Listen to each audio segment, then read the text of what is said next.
నిర్వహణ భారం పెరగడం, జీవితకాలం ముగియడంతో రామగుండంలోని 62.5 మెగావాట్ల బి థర్మల్ విద్యుత్ కేంద్రం మూసేసేందుకు రంగం సిద్ధమైనట్లు తెలిసింది.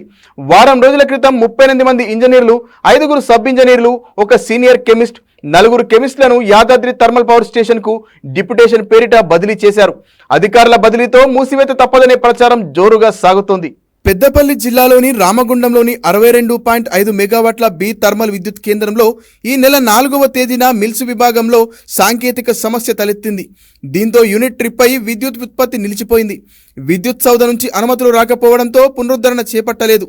10 రోజులుగా ఖాళీగా ఉంటున్న ఇంజనీర్లు, ఉద్యోగులను యాదాద్రి, భద్రాద్రి, కేటీపీఎస్ తదితర జెన్కో విద్యుత్ ఉత్పత్తి కేంద్రాలకు బదిలీ చేయాలని నిర్ణయించినట్లు తెలిసింది.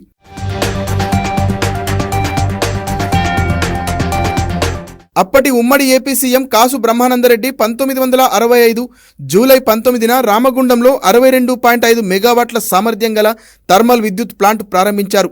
కరెంటు ఉత్పత్తితో పాటు PLF సాధిస్తూ రికార్డులు నమోదు చేసింది. అయితే విద్యుత్ కేంద్రం స్థాపించి 6 దశాబ్దాలు కావడంతో నిర్వహణ భారంగా మారింది. బాయిలర్, టర్బైన్, మిల్స్, ట్రాన్స్ఫార్మర్ తదితర విభాగాల్లో ఏడాదిగా తరచూ సాంకేతిక సమస్యలు తలెత్తుతున్నాయి. దీంతో తరచూ విద్యుత్ ఉత్పత్తి నిలిచిపోతుంది. ఈ ఏడాది జనవరి నుంచి సమస్య మరింత జటిలమైంది. కాలం చెల్లిన విద్యుత్ కేంద్రం కావడంతో విడిభాగాల లభ్యత లేదు.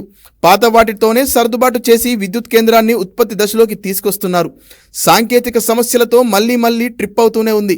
దీంతో విద్యుత్ ఉత్పత్తి పునరుద్ధరణకు 25 లక్షలకు పైగా వ్యయమవుతుండగా ఆదాయం కన్నా వ్యయమే అధికంగా ఉండడంతో మూసివేతే పరిష్కారమని భావిస్తున్నట్లు సమాచారం. వాస్తవానికి థర్మల్ విద్యుత్ కేంద్రాల జీవితకాలం 25 ఏళ్లే. రామగుండం థర్మల్ పవర్ స్టేషన్ జీవితకాలం ఎప్పుడో ముగిసిపోయింది. ఈ కారణంగానే విద్యుత్ కేంద్రాన్ని మూసివేయనున్నారు. రామగుండం బి థర్మల్ విద్యుత్ కేంద్రం సమీపంలోనే 800 మెగావాట్ల సామర్థ్యం గల కొత్త విద్యుత్ కేంద్రం స్థాపిస్తామని, అప్పటి వరకు పాత విద్యుత్ కేంద్రాన్ని కొనసాగించాలని ఎనర్జీ సెక్రటరీ రిజ్వీ డైరెక్టర్లను కలిసి విన్నవించినట్లు ఎమ్మెల్యే మక్కాన్ సింగ్ ఠాకూర్ చెబుతున్నారు.